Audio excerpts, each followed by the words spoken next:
Today on Locked On Canadians, we're debuting a new segment about players we don't want ending up on our rival teams. And we're going to talk a little bit about Shane Wright possibly being available on the market and Phillip Danault's impact since he landed in Montreal.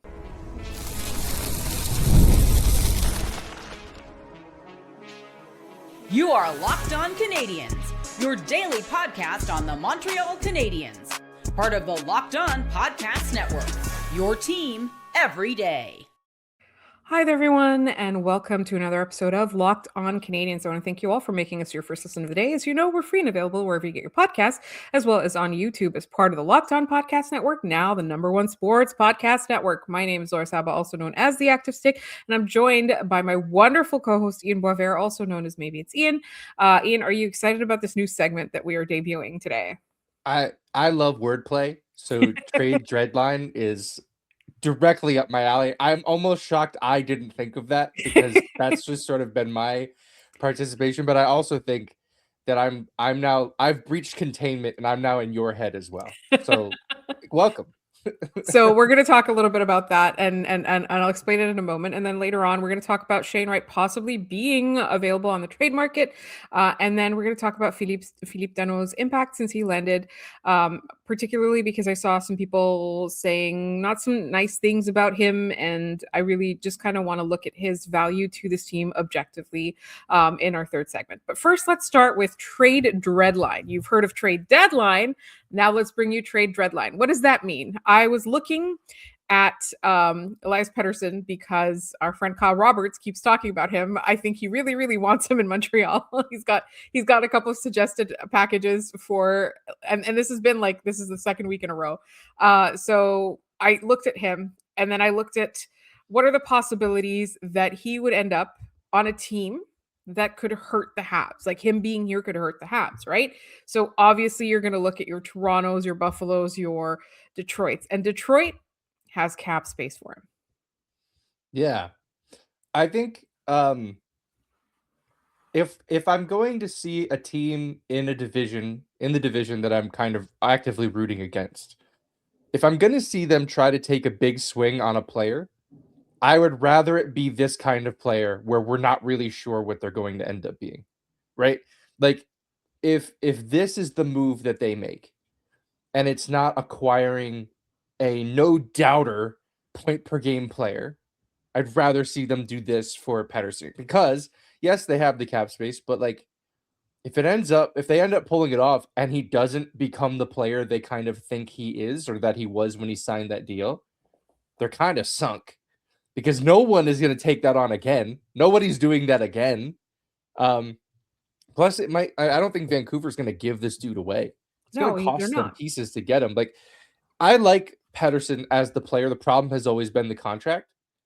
And it's the one thing that I'm like, Montreal shouldn't touch this with a 10-foot pole. Yeah. But I'm more willing to watch a rival take that chance. Because I still think that it's more likely that he ends up being that guy again, that he ends up being good. But there's a significant chance that just doesn't happen. So let me ask you this. Is he the biggest person who is available on the trade market? Is he the prize, I guess? Is he this year's, I don't know, not to open old wounds, but is he this year's Marian Hossa? I think from a rental perspective, it would be Artemi Panarin. Yeah. Who would be the number one guy because the Rangers can retain half of that deal, bring him in. He could be a mercenary for a run before he tries to cash in one more time in his career. I think that he is the highest risk, highest reward player available on the trade market in a very long time. Like, I can't think of a guy in recent memory where there was this much money tied to him and it was unclear whether or not he could regain his form. The one that kind of comes to mind, and in retrospect was very stupid, was Jack Eichel, where it wasn't even concerns about his play. It was he wanted a certain medical procedure done that hadn't been done to an NHL player before.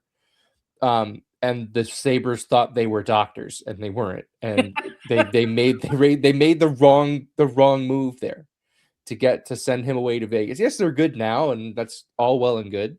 Alex Tuch looks great, but like they obviously botched that. Yes. I don't know that necessarily. I think, Darren Jurger was saying that the Canucks are willing to move on from him, knowing full well that Pettersson could very well likely turn into the player that they thought he was at one point. I don't know. I don't know that his contract allows him to be as valuable at the trade deadline, because you're, again, giving up cap space and bringing in that contract, and you're also having to make it worth Vancouver's while. Vancouver's going to go through a rebuild. It doesn't harm them to have Pettersson playing for them. To this point, it doesn't seem like Pettersson has requested a trade, but he's probably open to the idea. He's open to the idea. I can't remember which insider reported it, but he's open to the idea, I guess, depending on the team. Yeah, and what if he doesn't want to go to Detroit? Right. That's a big aspect of this as well. Right. And there's always the Carolina's interested. I feel like this is Carolina's interested in everybody. Yeah. The secret sauce for a good trade rumor is that it has to involve at least 3 teams. It has to be big market. It has to be warm climate, and then the team who's actually interested in them. So if it's like Elias Pettersson is linked to Boston, Tampa, and St. Louis, it's like, well, I guess he's going to St. Louis. Because it's the one team in there that you're like, okay, it doesn't fit into that. Look for it in trade rumors from now on. It's like, oh, this player is going to go to Dallas, Montreal, or Minnesota. It's like, well, pack your bags, you're headed to Minnesota. I am so certain of that. It happens with every trade rumor of all time. So I hadn't paid attention to this, but I like it. Because it's like the warm weather places are destinations, right? Yeah. And a lot of them are either tax-free or lower taxes, right? And then there's always a big market team involved because you need to be talking about it, right? So that the Toronto market or the Montreal market or the New York market or whatever is going to talk about it. Yeah. And then you need a team that nobody actually wants to go to. And that's where they go. Yeah, I mean, it's sometimes multiple of those teams will be in there, but if you see a trade rumor that is Boston, Montreal, and Toronto all interested in the same player, I don't know what to do with that. That's brand new information that's never occurred before on this earth. It's possible that that's actually true in that case. Yeah. Well, which part of it's true? They're all big markets. I guess Boston's the warmest. Yeah. And then I guess that would leave either Montreal or Toronto to get the player. I have no idea.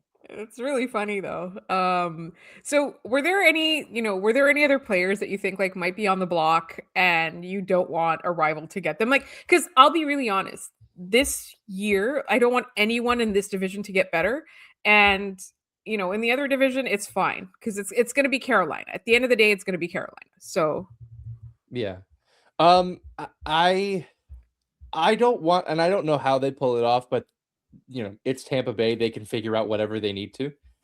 If Tampa Bay were to get a player like Artemi Panarin, I would be legitimately mad. Yeah. I would be like, come on, you've had enough. What? It's biblical greed at this point from Tampa Bay. I just can't. I can't find it in my heart to ever be like, oh, good for them. That's a great fit for that team and player. No, I don't want anything to do with that. No, I do think Panarin's going to go to Washington, which I also don't like, for what it's worth. You think? Yeah, he'll go to Washington to play with Ovechkin, and they'll try to win a cup together, and I don't like it. You've had enough too, Washington? Yeah, I mean, last year really, soured me on the whole Washington experience, just because, they were not as good as their regular season made them out to be. I mean, the Canadiens' top line at 5-on-5 in that series ate the Capitals lunch. It wasn't close when the Suzuki line was on the ice. Yeah. And I think the Caps they got the benefit of officiating. They just beat the crap out of the Canadiens, which is it's a way you win hockey games, but it's kind of lame. It's I wish they were good. I don't have a lot of respect for those guys after that series, to be honest. I feel like for me, it's less that I don't have a lot of respect for it. It's more, it's personal. I need the Canadiens to beat them. Yeah. Right. And it's not satisfying if someone else beats them. It was funny last year, but I didn't feel any satisfaction from that. Right. Right. Right. All right. Up next, we're going to talk about Shane Wright. We promised to be nice, but he's on the chopping block. And as our good friend Scott Butler said, the Canadiens have a chance to do the funniest thing ever. But we'll get into that in just a moment here on Locked On Canadiens. This episode is brought to you by Game Time. There's nothing like being near the ice during hockey season. The speed, the hits, the atmosphere, it's unmatched. Watching at home is great, but being in the building is a completely different experience. The only thing that used to get in the way was actually getting tickets. Long queues, endless screens, and prices changing at checkout. That's why the Game Time app gives the advantage back to fans. It's the hack for unlocking amazing NHL tickets and experiences in just a few taps. Here on Locked On Canadians, we use Game Time a lot. Game Time is our go-to to find NHL tickets. We've even gone to games together with our former co-hosts as well, all through Game Time. We like it because you can see the view from your seat before you buy, so you know exactly what you're getting into. And they have zone deals, so you choose a section you want to sit in, and then Game Time will pick the seats, and you save even more. They also have the fees are all included up front, so you get no surprises at checkout. We really love Game Time. And so you can also take the guesswork out of buying NHL tickets with Game Time. Download the Game Time app, create an account, and use code LOCKEDONNHL for $20 off your first purchase. Terms apply. Again, create an account and redeem code LOCKEDONNHL for $20 off.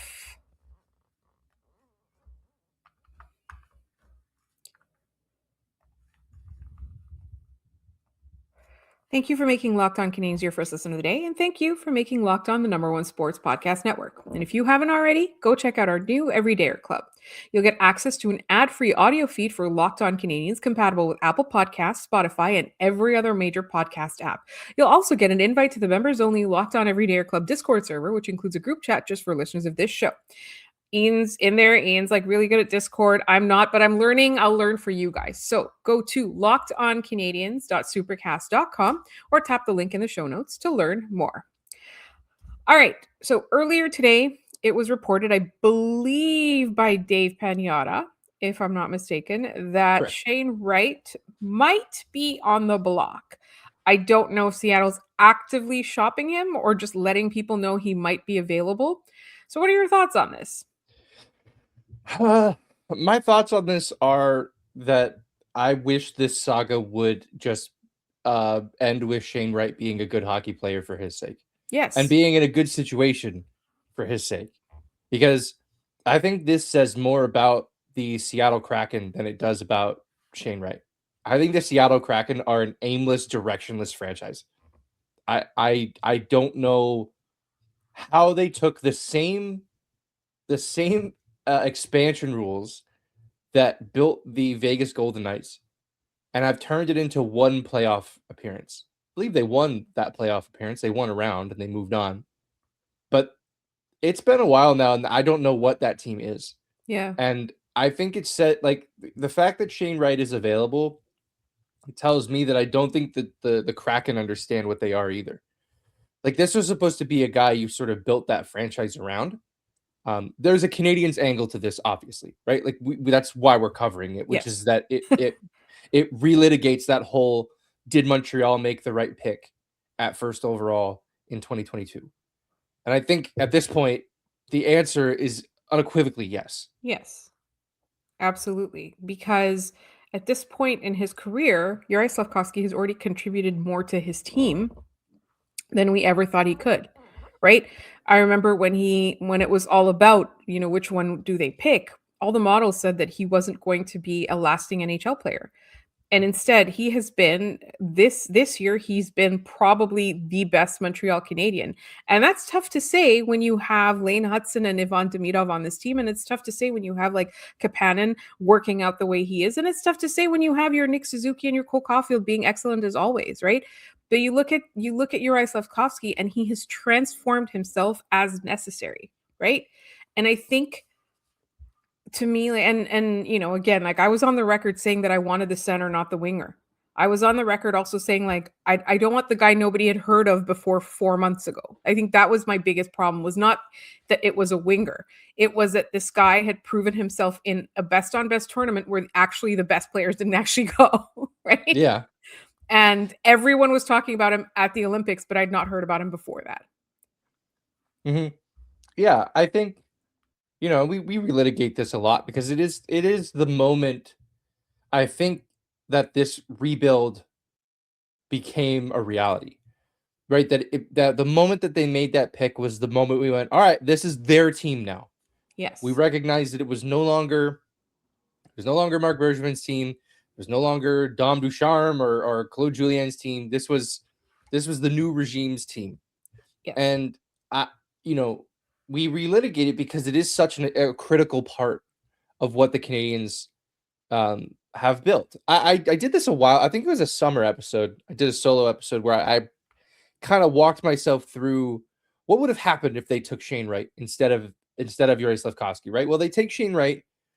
It means that they probably don't feel the need to trade for Kirby Dach, right? Because I remember, on draft day, they walk up there and they don't take the center, and sitting there saying to myself, okay, you need to find a center somewhere else. And 20 minutes later, they trade for Kirby Dach. Do you remember the look on Kent Hughes' face at that moment? Yeah. Well, because he made that trade and they cut to him in the draft and he just had this big smirk on his face. Yeah. He also said, they had him mic'd up. He said something to the effect of like, well, trading Romanov's not going to be popular. They really like him here. So like, what if Romanov stays? Right? Does he have a future in Montreal? He's built a career for himself in New York. You can continue to go down that rabbit hole, right? Of like, what happens. And ultimately, I come to the conclusion now that we are several, years past that point, that I like this version of the Canadiens more than that hypothetical one. That this version has more pop. It has more of the stuff that is harder to find. It has more pure talent. Yeah.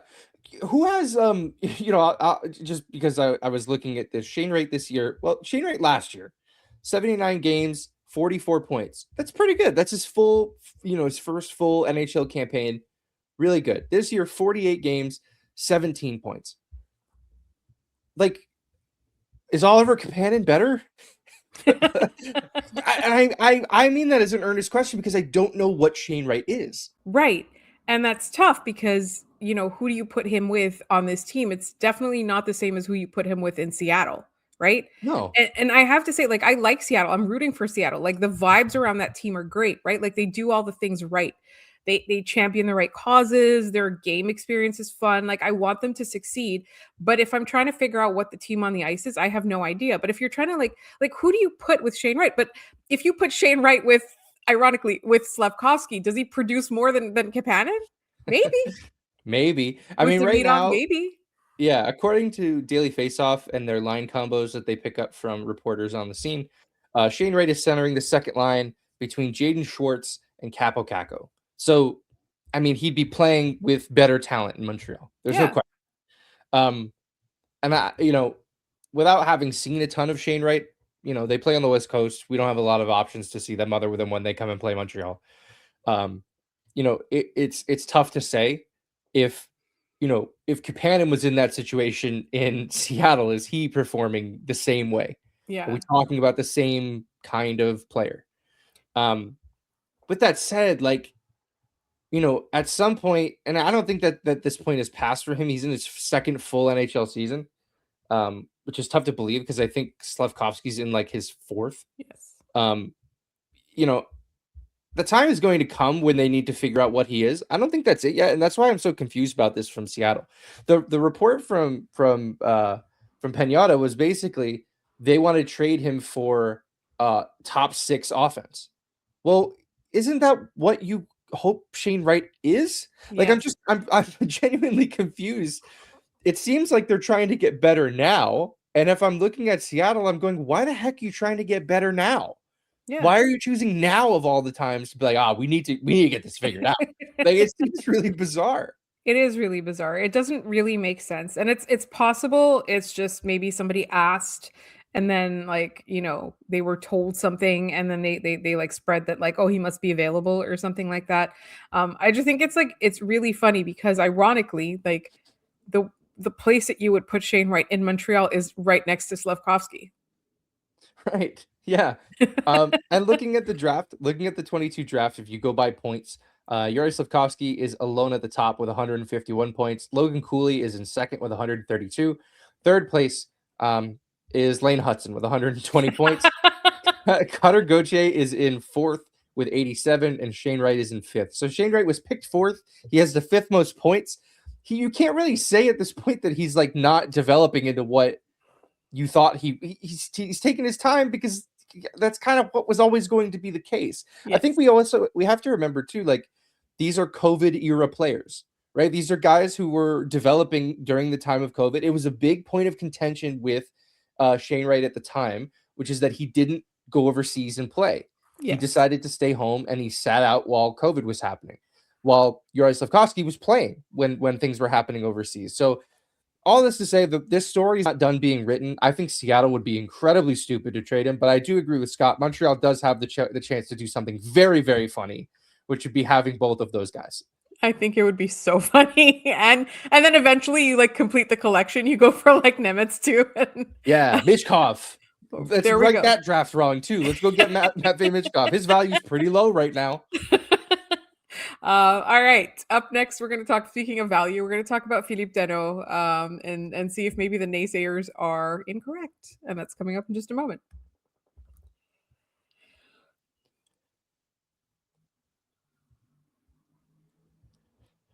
All right. So I just want to remind everybody that tomorrow is our mailbag episode. We are going to be recapping the Buffalo game, but Friday is our mailbag day. We do have some mailbag questions already. You can leave them in the YouTube comments. You can send them to us at lockedoncanadians@gmail.com. You can also find us on TikTok, Blue Sky, or Instagram, all at Locked On Canadians, and send us questions there as well. We love your questions.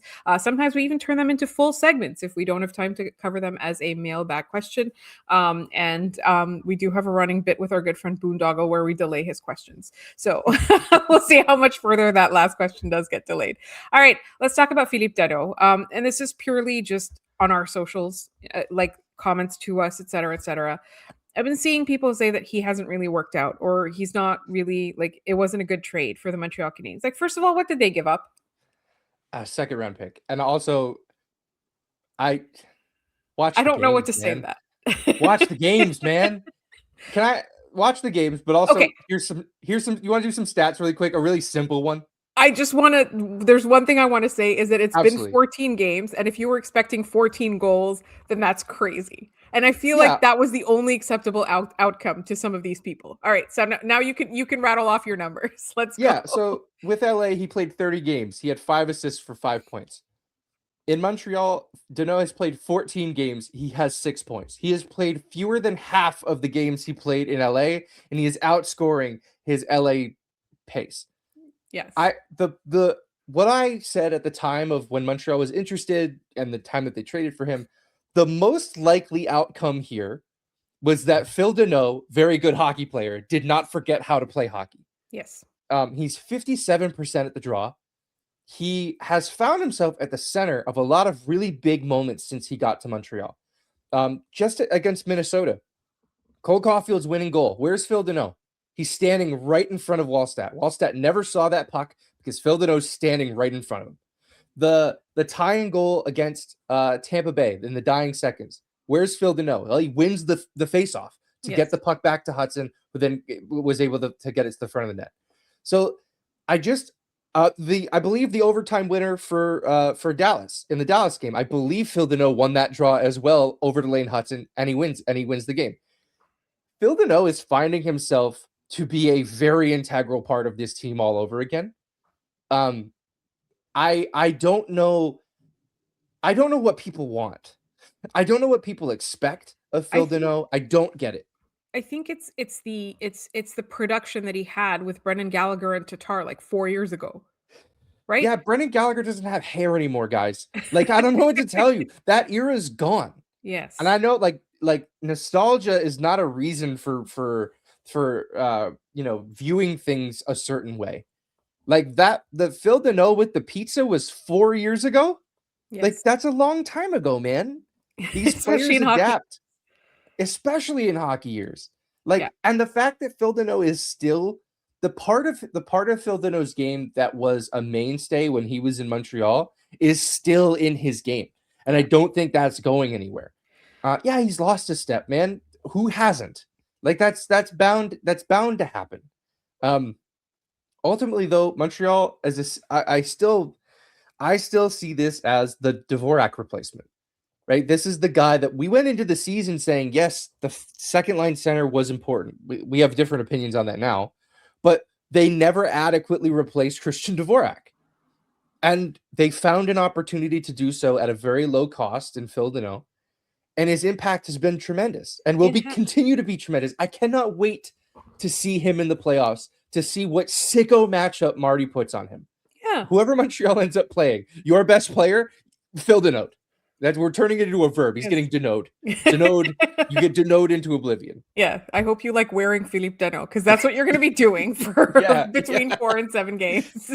Yeah, Phillip Danault cape. That's what you have from now on. Yeah, and I do want to say the Canadiens are still pretty weak in the face-off department, which I don't understand, because like there's some individual players that are good at it, but for whatever reason, last night against Minnesota, they were bad on that front too. Like they were incredible against Minnesota. Like I keep looking at the heat maps and the numbers and all of the fancy stats, and then just like at the game, they were so good against Minnesota, and still their face-offs were not great. No, and I think like Nick Suzuki's overall numbers aren't great, but I feel like he's winning the ones that really matter. Yes. You know, but you look at the faceoffs, like Phil Danault, 57.4. Owen Beck, which I know he didn't play a lot. He's got 15 games, but he's got 75 faceoffs. He won 58.7% of them. It's quite good. He's pretty good at them. Yeah, he's pretty Jake Evans, 54% of his faceoffs.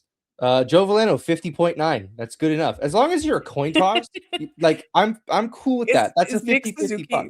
Is Nick Suzuki below 50%? He's a shade below 50. He is at 49.3. Come on, so Nick, like, look honestly, alive. A couple good games and he's probably at 50. You have to remember too, like a lot of those are against the other team's top line. Like it's not, he's not picking up easy face-off assignments a lot of the time. I think the Philadelphia game hurt him. Both the Philadelphia games hurt him a lot because he faced off against Christian Dvorak the entire night, and Devo just took his lunch money. Like it wasn't close the entire night, and Nick was mad about that. Oh yeah, the entire night he's steaming about how Devo just cut, and Cole was giving it to him too. Like I bet that compounds and feels pretty crappy after a little while. Yes, you just got to work at it. All right, it is time for our trivia. I can remember the question from yesterday. Yeah, it was in honor of Josh Georges, who was named to the British Columbia Hockey Hall of Fame. He's the Habs' all-time leader in block shots with 1,042. The NHL has only recorded shot blocks as a stat since the 05-06 season. Who are the Habs' top 5 shot blockers since that season? So all-time, so to speak. Andrei Markov? Andrei Markov is 2. So Georges 1, Markov 2. Jeff Petrie? Jeff Petrie 3. Roman Hammerlich? Roman Hammerlich 4. Bring us home. And then, oh my God, I can't remember. Oh, it's David Savard. David Savard, correct. I will say there's a bit of an asterisk on this because Markov played for the Canadiens, for a few seasons before that 05-06 season. He's probably in reality closer to 1, if not 1, in that category. But we have to go by what the numbers tell us, and that's what the numbers tell us. I couldn't believe Savard was that high. He wasn't here that long. I know. The numbers bear out, though, that he was blocking pretty much 3 shots every game, which is just, I don't know how he's able to walk anymore. Yeah. It's astounding. That's why he had to retire. That is why he had to retire. No one had the guess on that one. So, Laura, I'll let you share in the victory for that one. All right. This question is in regards to Cole Caulfield's game winner against Minnesota. Caulfield's winner against Minnesota came with 15 seconds left in regulation. Who has the Habs' latest regulation game-winning goal? So that the Habs' regulation game-winning goal with the least time remaining on the clock. I'll just tell you this. It came at 19:59 of the third period. There is one player who scored at 19:59 of a third period that was a game winner for the Montreal Canadiens in a regular season game. If you have the answer, put it in the comments down below this video. Let us know how smart you are. We will give you a shout out on the next episode of the show. And we want to thank you all for listening to us today. And thank you for making us your first listen of the day. You do it all the time. I do want to remind everybody about our Everydayer Club. So you can go to lockedoncanadiens.supercast.com to check that out, or you can check out the link in the show notes. You'll find us all over social media. We're on TikTok, Blue Sky, and Instagram, all at Locked On Canadiens. You can also email us at lockedoncanadiens@gmail.com. Tomorrow we will obviously have our Buffalo recap. Hopefully it'll be a win. And we will have our mailbag. Thank you all so much for listening, and we will talk to you tomorrow.